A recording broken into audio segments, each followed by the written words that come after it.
Hi friends, is sorry cinema bus அப்டேட்டில் அடுத்தது ஒரு முக்கியமான ஒரு அப்டேட்டோட வந்திருக்குங்க. கூலி படத்தோடைய ரிலீஸ், அந்த வார் திரைப்படம் பார்த்தீங்கன்னாக்கா ஹிருத்திக் ரோஷன் ஜூனியர் என்டிஆர் நடித்த படம். அந்த படம் ஆகஸ்ட் 15 ரிலீஸ் ஆகுது அப்படின்னு சொல்லிட்டு ஏற்கனவே அவங்க அறிவிச்சிருந்தாங்க. அந்த படம் ரிலீஸ் ஆகிறதுனால கூலி படத்துக்கு அங்கே நார்த் இந்தியாவில் தேட்டர்ஸ் கிடைக்காம போயிடுமோ, ஜூனியர் என்டிஆர் இருக்கிறதுனால தெலுங்கு ஸ்டேட்ஸில் தேட்டர் கிடைக்காம போயிடுமோ அப்படின்னு சொல்லிட்டு ஒரு சிக்கல் இருந்தது.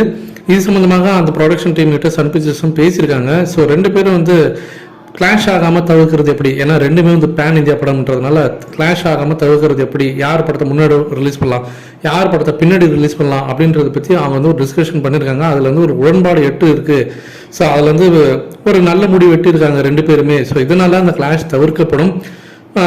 வார் செகண்ட் பார்ட் திரைப்படம் ஒன்று முன்னையோ பின்னையோ தள்ளி போகிறதுக்கு அவங்க முடிப்பட்டிருக்காங்க. அதே போல் கூலி திரைப்படமும் அதுக்கேற்ற போல் அவங்களோட ரிலீஸ் தேதி கிட்டத்தட்ட ஃபைனல் பண்ணிட்டாங்க. ஸோ ஸ்மூத்தாக கூலி படம் அங்கே நார்த் இந்தியாவில் சொன்னபடி ரிலீஸ் ஆகும்.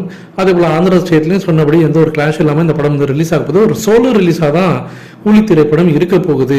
அப்படி அதற்கான வேலையை தான் சன் பிக்சர்ஸ் இறங்கி வேலை செஞ்சுருக்காங்க அப்படின்ற மாதிரி தகவல் வந்திருக்கு. கிட்டத்தட்ட அது கன்ஃபார்ம் ஆயிடுச்சு. ஸோ எந்த ஒரு பிரச்சனையும் இல்லாமல் இந்த படம் ரிலீஸ் ஆக போகுது அப்படின்ற மாதிரி தகவல் வந்திருக்கு.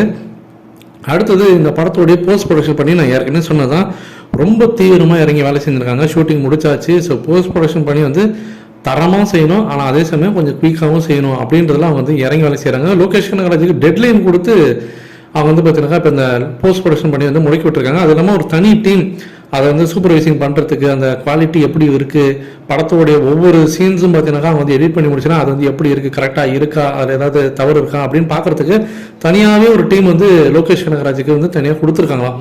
எப்படி இந்த படத்தோடைய அந்த கதையை எழுதுகிற டைமில், அந்த படத்தோடைய ஸ்டோரி நரேஷன் ஸ்கிரிப்ட் ரெடி பண்ணுற டைமில் மலையாளத்துலேருந்து பார்த்தீங்கன்னா ஒரு 2 பேர் கூப்பிட்டு லோகேஷ் கனகராஜுக்கு பெசநகர் பீச்சில் ஒரு ஆஃபீஸே போட்டு இவங்க 2 பேர் கூட வச்சுங்க, பக்காவாக ஸ்கிரிப்ட் எழுதுங்க, எல்லாமே பக்காவாக ரெடி பண்ணுங்க அப்படின்ற மாதிரி அவங்க எப்படி ஹெல்ப் பண்ணாங்களோ அதே மாதிரி தான் போஸ்ட் ப்ரொடக்ஷன் பண்ணிக்கும்.